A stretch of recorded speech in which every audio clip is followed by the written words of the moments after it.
All right, guys, we're back. Sorry about that. Ran out of space, but guess what? We fixed the problem. Anyways, so as I was saying before, I was so rudely interrupted by my own self. The circle. The circle holds power, or it holds anything that you put into it. So I like using circles.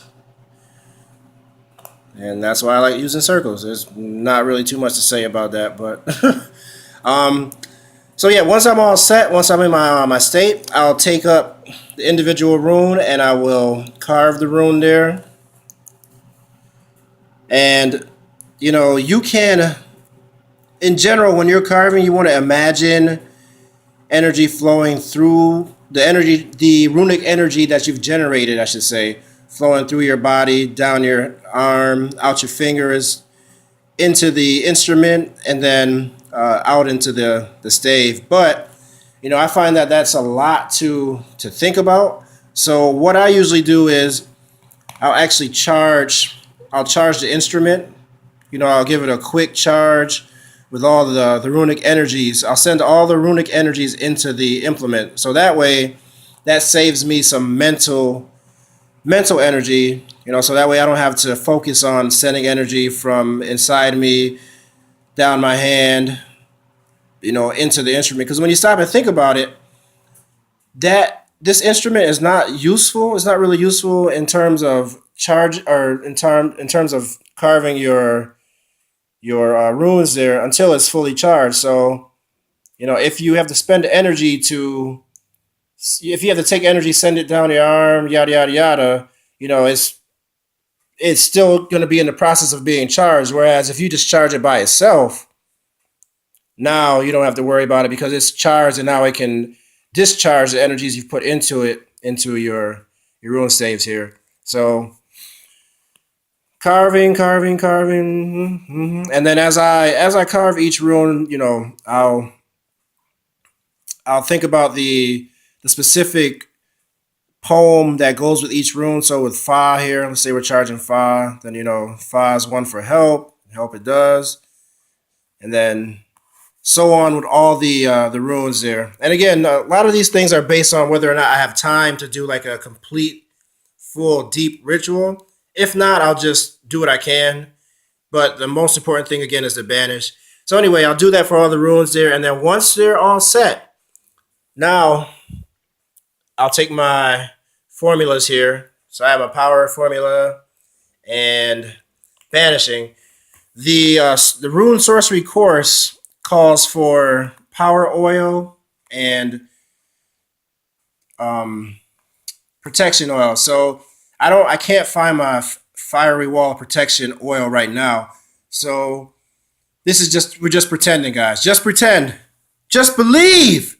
So can't find that, but I like you because it calls for a protection oil. It doesn't really specify fiery wall of protection, but I like fiery wall of protection because it not only seals in the energy that you put into something, but it also reflects any detrimental energies that might try to assault your rune staves or whatever else you don't want to be assaulted. So I use power oil and then fiery wall of protection, and that helps me get a very powerful charge on anything that I'm gonna charge and energize for personal use or for the use of a friend or a loved one there.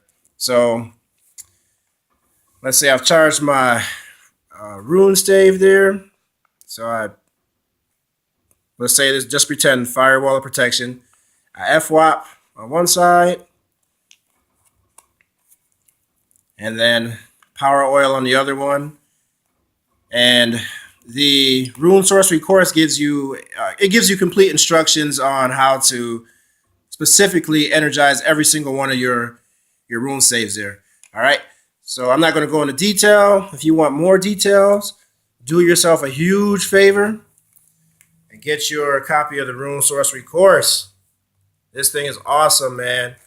I had no idea. Like, I've heard of runes, I've seen them, and I've seen people use them in magical script, and I didn't have a full understanding of them. But in the last year, I've been using them consistently on a daily basis, And the benefits I've experienced are, I can't even count the benefits. Like, so many awesome things happen every day that the investment in this course is worth.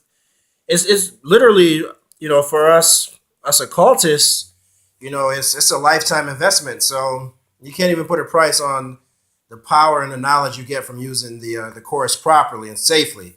So anyway, moving on.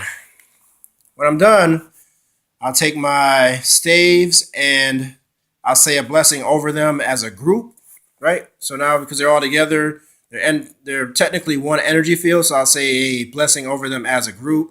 You can come up with your own blessing, something that's meaningful to you. And then once I've done everything, I've carved. You have the red in. So once I've carved, and then I've filled in the space, the carved area with a red permanent marker. I don't have my permanent marker here, but I'm pretty sure you've seen those, so you know what they look like. So anyway, once I've done that, I will get my bag. So I put them in a bag, like a small carry bag. And then once I have that bag all set, I'll then put them into my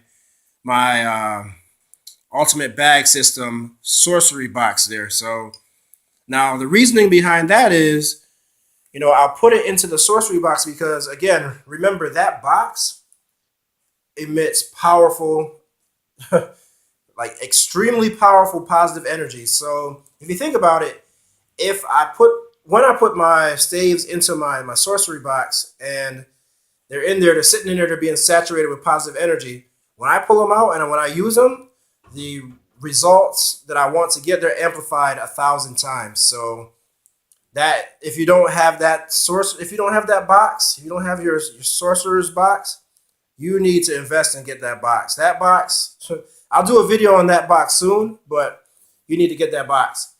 So anyway, that's my process for carving rune staves that'll serve you for the rest of your life. So again, I make my circle. You see part of my circle there, right? And if you have any questions at all, you can contact Grandmaster Thor Templar, contact the guild, and they'll be happy to help you out. Peace, blessings, and prosperity to all of you guys, all right? Have a good day, and do stuff with your life. Thank you.